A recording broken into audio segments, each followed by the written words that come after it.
Potensi PAD Kota Batu melalui parkir salah satu titiknya yaitu alun-alun Kota Batu, di mana kawasan alun-alun merupakan salah satu potensi secara persentase lebih besar dari titik-titik parkir yang ada di Kota Batu. Hal ini dapat dilihat dari pantauan kawasan alun-alun yang selalu ramai parkir dengan kendaraan setiap weekend ataupun hari libur. Tetapi Hilman Suwadi, Kabid Parkir Dishub Kota Batu juga menambahkan bahwa bicara parkir harus bicara secara utuh, kompleks, dan terintegrasi.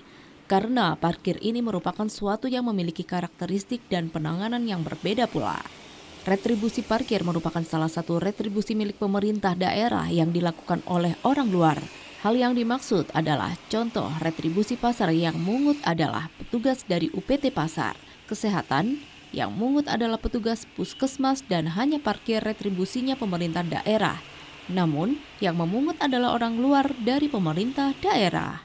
Maka dari itu, setelah kita evaluasi kenapa pendapatan parkir tidak sesuai yang kita harapkan, ternyata ada tingkat kebocoran di lapangan dan itu sungguh sangat luar biasa. Bisa dikatakan, tingkat kebocoran lebih tinggi daripada nilai atau setoran yang masuk ke dalam kas daerah, utamanya di alun-alun Kota Batu. Hilman mengatakan kebocoran parkir bukan di Dishub, salah satu indikatornya gampang. Jumlah wisatawan yang datang ke alun-alun tak berbanding lurus dengan setoran retribusi yang masuk. Tak terlihat pula sobekan karcis di jalan ketika malam minggu ramai pengunjung. Karena itu, menurut Hilman, pengelolaan alun-alun Kota Batu memerlukan tenaga ekstra. Tidak menutup kemungkinan pengelolaannya akan mencontoh Surabaya yang menggunakan uang digital. Jikalau perlu juga bisa dilelang dan dipasang gate seperti pasar. Tentang itu. Kawasan alun-alun tetap. Jadi tadi disinggung oleh Pak Kepala Dinas bahwa kawasan alun-alun merupakan salah satu potensi yang secara persentase lebih besar dibanding dengan titik yang lain. Kalau teman-teman media melihat dan memantau kawasan alun-alun mulai Jumat sore, Sabtu siang, Sabtu sore, Minggu siang, Minggu sore, Minggu malam, itu parkir alun-alun sungguh sangat luar biasa. Akan tetapi sekali lagi begini, perlu saya sampaikan bahwa retribusi yang dipungut pemerintah kota ini kan banyak.